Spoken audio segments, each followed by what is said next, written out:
Jai Hind, all my dear students.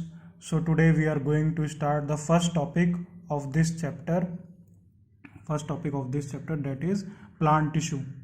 Right अभी तक हमने बेसिक्स देखा था कि भाई टिश्यू क्या होता है, ठीक है। टिश्यू की डेफिनेशन के बारे में हमने समझा था। फिर हमने क्या देखा, प्लांट और एनिमल टिश्यू के बीच में क्या क्या बेसिक डिफरेंसेस हो सकते हैं। So it is the first topic of this chapter, that is your plant tissue, right? So first of all we will try to understand the flow chart of this topic. Plant tissue क्या है, ठीक है। Plant tissue के बारे में पढ़ना है, ठीक है। Plant tissue is divided into two categories. First is your meristematic tissue, right. First plant tissue is divided into two categories. First is your meristematic tissue and second is your permanent tissue, right. पहली कौन सी है, meristematic tissue है, और दूसरी कौन सी है, पहली है आपकी मेरिस्टेमेटिक टिश्यू और दूसरी कौन सी है आपकी परमानेंट टिश्यू। जो मेरिस्टेमेटिक है वो कंटिन्यूसली डिवाइड होती है, ठीक है। Meristematic tissue it will divide throughout the whole life. फिर इसमें भी तीन पार्ट्स हैं मेरिस्टेमेटिक टिश्यू में, apical meristem, intercalary meristem और तीसरा लेटरल मेरिस्टेम, ठीक। फिर permanent tissue they will lose ability to divide. इसमें क्या होगी, ये अपनी एबिलिटी को खो देते हैं, ठीक है। They will lose the ability to divide. इसमें भी कौन सी है आपकी, सिंपल टिश्यू और कॉम्प्लेक्स टिश्यू। कौन सी है यहाँ पर, सिंपल टिश्यू और कॉम्प्लेक्स टिश्यू है। फिर सिंपल टिश्यू में भी तीन टाइप्स की पढ़ेंगे हम लोग, पैरेनकाइमा, राइट। पहली कौन सी, पैरेनकाइमा, दूसरी कॉलेनकाइमा, ठीक है, दूसरी कौन सी, कॉलेनकाइमा, और तीसरी कौन सी यहाँ पर, sclerenchyma. Parenchyma, collenchyma and sclerenchyma. फिर जो कॉम्प्लेक्स टिश्यू है, जो उसका दूसरा टाइप है, ठीक है, सिंपल टिश्यू और कॉम्प्लेक्स टिश्यू, ये कौन सी होगी, xylem and phloem, right.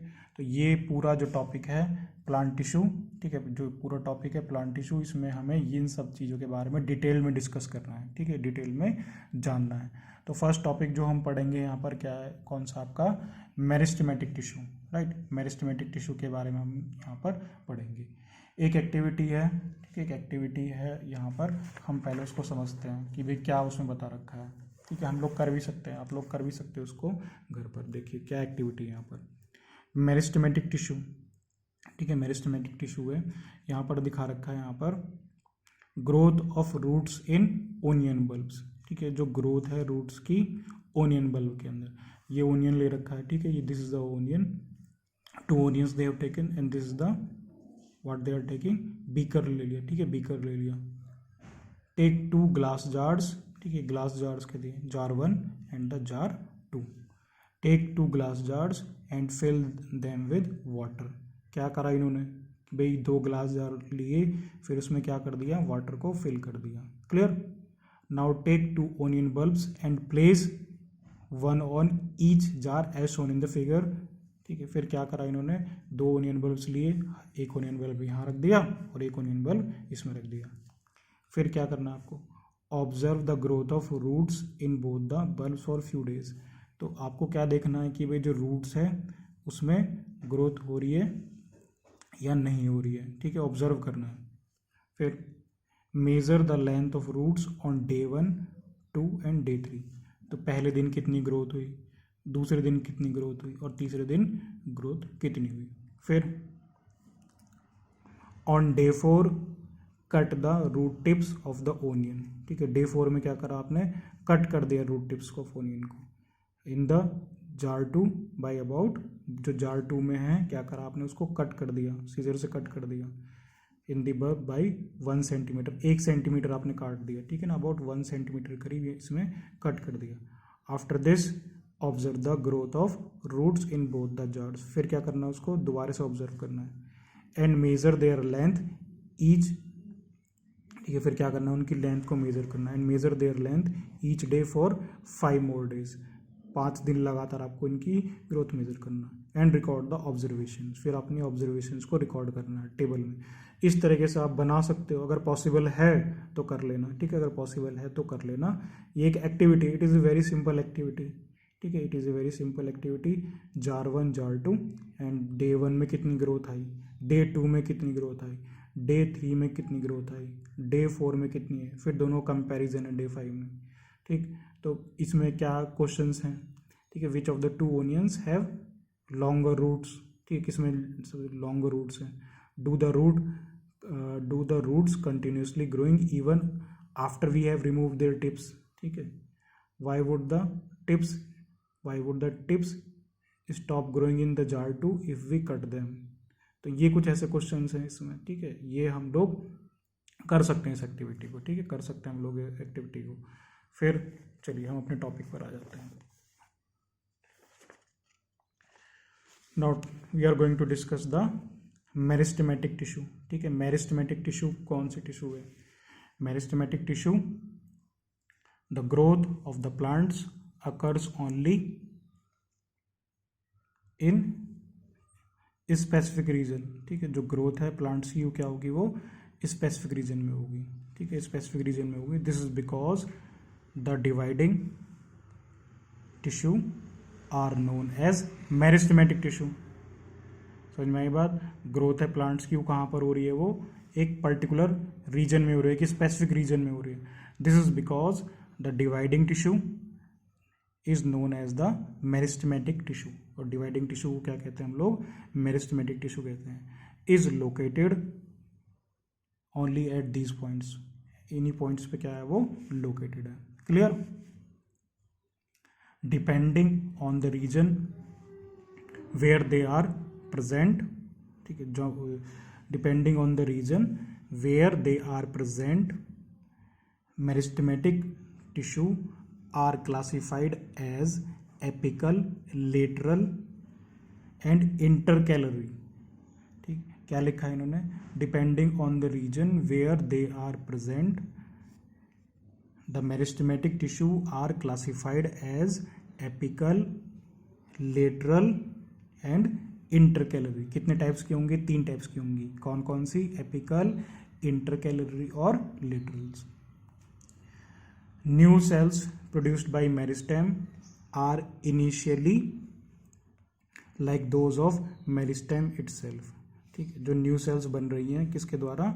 Meristem के द्वारा। वो शुरुआत में कैसी होंगी? वो मेरिस्टेम की तरह ही होंगी, like those of meristem itself. But as they grow and mature, जैसी वो ग्रोथ होंगी और मैच्योर होंगी, देयर कैरेक्टरिस्टिक्स शो चेंज, ठीक है, उनके कैरेक्टरिस्टिक चेंज होंगे और क्या हो जाएंगी? वो डिफरेंशिएटेड हो जाएंगी, ठीक है, they become differentiated as component of other tissues. Clear? तो मेरिस्टेमेटिक टिश्यू कहाँ पर है? कुछ ऐसी स्पेसिफिक रीजन पर है, ठीक है। The growth of these plants occurs only in certain specific region, ठीक है, कुछ स्पेसिफिक रीजन पर क्या होगी? इनमें ग्रोथ होगी, ठीक। This is because the dividing tissue are also known as, ये कैसी हैं? ये डिवाइडिंग, लगातार इसमें डिवीजन होगी, ठीक है, कैसी हैं? इनको क्या कहेंगे हम लोग? मेरिस्टेमेटिक टिश्यू, ठीक है। Meristematic tissue is located at these points, इन्हीं पॉइंट्स पे क्या होगी? मेरिस्टेमेटिक टिश्यू की लोकेशन होगी, ठीक है। कौन कौन सी जगह पर मैंने आपको बताया, ठीक है। मेरिस्टेमेटिक टिश्यू में एक तो एपिकल है, इंटरकैलरी है और लेटरल मेरिस्टेम, ठीक है। Now we will try to see the diagram. देखिए ये डायग्राम बना रखा है, कौन कौन सी हमने बताई है यहाँ पर, ठीक, कौन कौन सी है। पहली है आपकी एपिकल मेरिस्टेम, ठीक है, एपिकल मेरिस्टेम। ये क्या बता रखा है? ये है location of meristematic tissue in plant body, ठीक है, location of meristematic tissue in plant body. पहला है एपिकल मेरिस्टेम, ठीक है, पहला एपिकल मेरिस्टेम है। दूसरा कौन सा है? Intercalary meristem, intercalary meristem. तीसरा कौन सा है? Lateral meristem. कौन सा है यहाँ पर? Lateral meristem. Apical meristem, intercalary meristem और lateral meristem.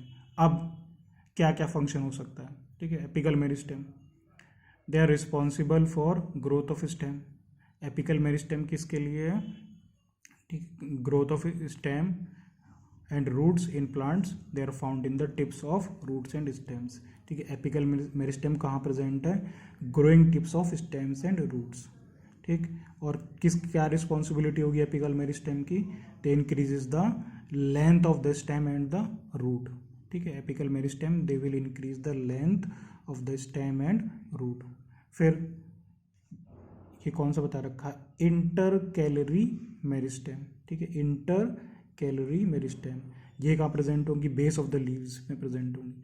The these tissues are present at internodes, कहाँ प्रेजेंट है, इंटरनोड्स पे, और स्टेम रीजन्स, स्टेम रीजन्स और between the places at which leaves attached, ठीक है। इंटर कैलरी मेरिस्टेम कहाँ present होगी, जो बेस होगा लीव्स का या इंटरनोड्स होगा वहाँ पर ये प्रेजेंट होंगी। Clear, inter calorie meristem. फिर तीसरा है लेटरल मेरिस्टेम, ठीक है। लेटरल मेरिस्टेम कौन सा होगा, ये इट इंक्रीज, जो कि गर्थ के लिए रिस्पॉन्सिबल होगा, गर्थ ऑफ स्टेम और रूट, ठीक है। और उसको क्या कहते हैं हम लोग, कैम्बियम भी कहते हैं लेटरल मेरिस्टेम को, क्या कहते हैं उसको, cambium. They are responsible for increasing circumference of the middle part of the stem. किसके लिए रिस्पॉन्सिबल है, they are responsible for increasing the circumference of the middle part of the stem, जो circumference है उसके लिए रिस्पॉन्सिबल है, hence found there, और वो वहां पर प्रेजेंट होंगी। क्लियर। फिर as the cells of this tissue are very active, cells कैसी होंगी, इंटर कैलरी की बात कर रहे हैं यहाँ पर, ठीक है ना, इंटर कैलरी मेरिस्टेम की बात कर रहे हैं। तो as the cells of this tissue are very active, they have dense cytoplasm, ठीक है। डेंस साइटोप्लाज्म से क्या मतलब, डेंस साइटोप्लाज्म से मतलब है राइबोसोम्स यहाँ प्रेजेंट होंगे। राइबोसोम्स क्या प्ले करेंगे, प्रोटीन सिंथेसिस का रोल प्ले करेंगे, ठीक है ना। क्या कर रहे हैं वो, डेंस साइटोप्लाज्म का मतलब है यहाँ पर abundant amount of ribosomes present हैं, और राइबोसोम्स क्या रोल प्ले करेंगे, प्रोटीन सिंथेसिस में रोल प्ले करेंगे। थिन सेलुलोज वॉल्स, वॉल्स कैसी होगी, थिन सेलुलोज की होगी, राइट। एंड प्रोमिनेंट न्यूक्लियाई, और इनके अंदर प्रोमिनेंट न्यूक्लियाई हमें देखने को मिलेगा। दे लैक वैक्यूल्स, वैक्यूल्स यहाँ पर प्रेजेंट नहीं होंगे, कहाँ पर, inter calorie meristem, intercalary meristem पर क्या होंगे, वैक्यूल्स प्रेजेंट नहीं होंगे। वैक्यूल्स हमने पिछले चैप्टर में पढ़ा था हमने वैक्यूल्स के बारे में। प्लांट सेल में वैक्यूल्स का साइज ज़्यादा होता है, और क्या क्या उसके अंदर बहुत सारी मटेरियल्स प्रेजेंट होते हैं। एक क्वेश्चन है यहाँ पर, can we thinking why they would lack vacuoles. अब यहाँ पर क्वेश्चन ये है कि हम सोच सकते हैं कि भाई उनके अंदर ये क्वेश्चन है यहाँ पर, can we thinking why they would lack vacuoles. इस क्वेश्चन का आंसर आप मुझे बताओगे, ठीक है, कि भाई उनके अंदर वैक्यूल्स क्यों नहीं है, किसके अंदर, इंटर कैलरी मेरिस्टेम के अंदर, why the vacuoles are absent in them. Important है, ठीक है, इंपॉर्टेंट क्वेश्चन है, ये आप मुझे आंसर करोगे, ठीक है, ये आप मुझे आंसर करोगे, ठीक। तो एक बार हम देख लेते हैं हमने क्या पढ़ा है इसमें। हमने देखा प्लांट टिश्यू, ठीक है, प्लांट टिश्यू के बारे में पढ़ रहे हैं। तो प्लांट टिश्यू में दो कैटेगरीज हैं, नंबर 1 मेरिस्टेमेटिक टिश्यू, ठीक है, और दूसरी कौन सी है, परमानेंट टिश्यू। मेरिस्टेमेटिक टिश्यू कौन सी होगी, जो कंटिन्यूसली डिवाइड होगी whole life, that divide throughout the life. 3 जगह पर है ये, apical meristem, intercalary meristem, और तीसरा कौन सा है, लेटरल मेरिस्टेम। ये पार्ट हमने कवर करा अभी तक हमने, I have completed this part, meristematic tissue, right, meristematic tissue I have completed. ये हमने नेक्स्ट सेशन में करेंगे, ठीक है ना। परमानेंट टिश्यू क्या होगा, परमानेंट टिश्यू क्या होगा, जिसमें जो क्या होगी, they lose the ability to divide. ये भी 2 कैटेगरी है, एक तो सिंपल टिश्यू और दूसरी कौन सी है, कॉम्प्लेक्स टिश्यू। पहली कौन सी है इसमें, सिंपल टिश्यू, और दूसरी कौन सी है, कॉम्प्लेक्स टिश्यू। सिंपल टिश्यू में भी कौन सी होगी, ये एक एक चीज़ हम डिटेल में देखेंगे, पैरेन्काइमा, कॉलेन्काइमा और स्क्लेरेन्काइमा, पैरेन्काइमा, कॉलेन्काइमा एंड स्क्लेरेन्काइमा। और दूसरी कौन सी है यहाँ पर, कॉम्प्लेक्स टिश्यू। कॉम्प्लेक्स टिश्यू कौन सी है, जाइलम और फ्लोएम, ठीक है। तो ये आई थिंक आपको टॉपिक समझ में आ गया होगा मेरिस्टेमेटिक टिश्यू का। फिर इनकी अलग अलग लोकेशंस हमने जानी थी। एपिकल मेरिस्टेम की कहाँ पर लोकेशन है, ठीक है, कहाँ पर लोकेशन है, इंटर कैलरी कहाँ प्रेजेंट है, लेटरल मेरिस्टेम कहाँ प्रेजेंट है, ठीक है, लेटरल मेरिस्टेम सर्कमफ्रेंस के लिए middle part of the stem में प्रेजेंट है।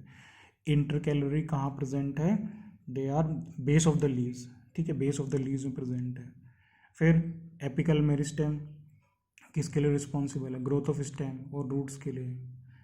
ठीक है, कहाँ पर मिलेगी, found in the tips of roots and stems.